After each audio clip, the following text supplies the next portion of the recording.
د ډیر پخوا زمانه خبره ده. یو خایستشان کلی وو. په دغه کلی کې یو مهنتي زمیندار اوسېدو. د هغه نوم خان وو. خان شب ورځ په خپل ورړي ځمکې کې مهنت کوو، نوي فصلونه به یې کرل او د خپل مهنت په زور به یې د کور خرچه چلوله. د کلی خلکو به هم د هغه ډېره ستاینه کوله. خان خپل ښځه ډېره خوښوله. دواړه غریبانو خو ډېر په خوشحالۍ کې یې ژوند تېرولو. یوه شبه عجیبه واقعه شوه. اسمان بالکل صاف و. ستوري یې ځلیدل. ناڅاپه یوه د رڼا نه ډکه بیړۍ په تیزی سره د اسمان نه تېره شوه. هغه د ایلین سپیس شپ و.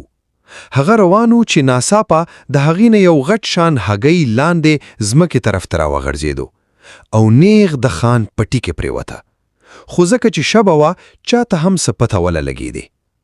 بل سحر چې کله خان خپل پټي کې کار ته لاړو نو هغه ولیدل چې په ځمکه یو عجیبه غټ هګۍ پروت دی.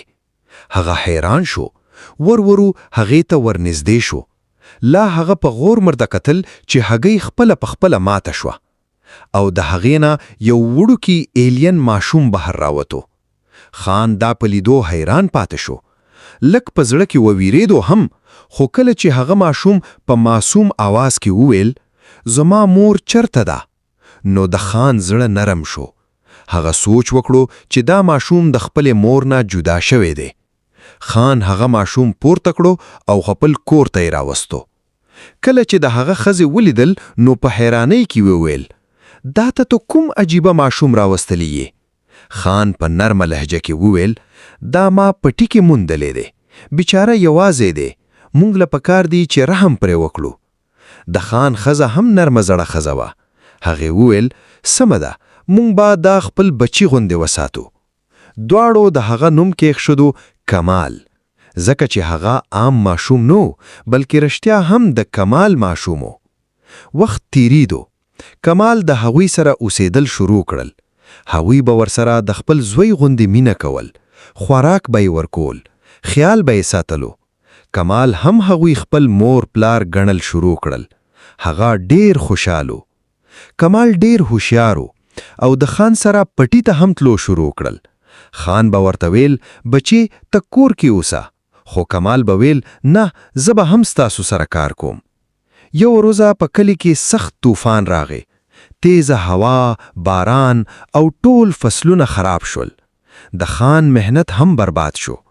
هغه ډېر پریشان شو. کور ته راغی او غمزن کې ناستول.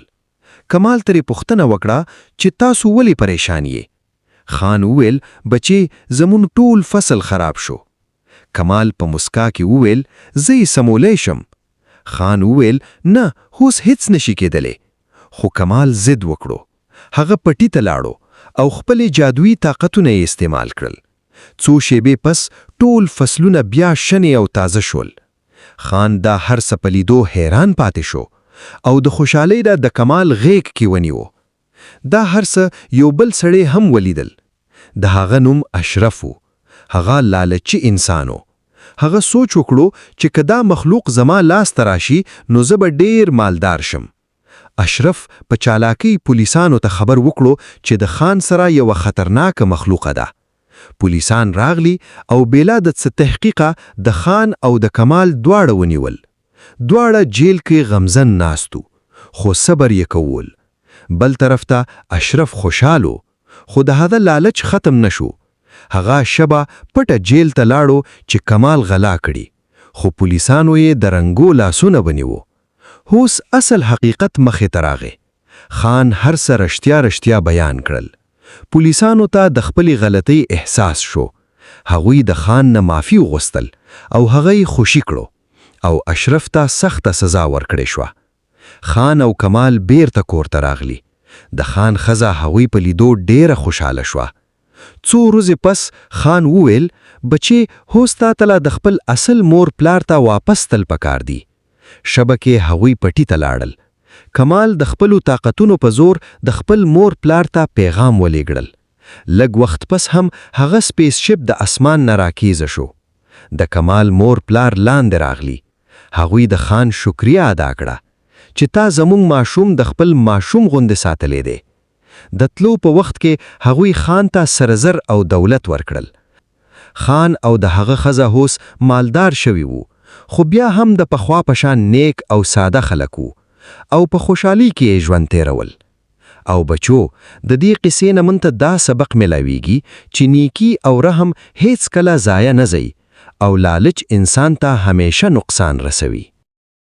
نو زما خوږو ماشومانو، که تاسو هم زموږ په چینل باندې نوي یې نو زموږ چینل ورسره سبسکرایب کړئ، دا ویډیو لایک کړئ او یو ښکلی کمنټ وکړئ. ستاسو د مینې یو جهان مننه.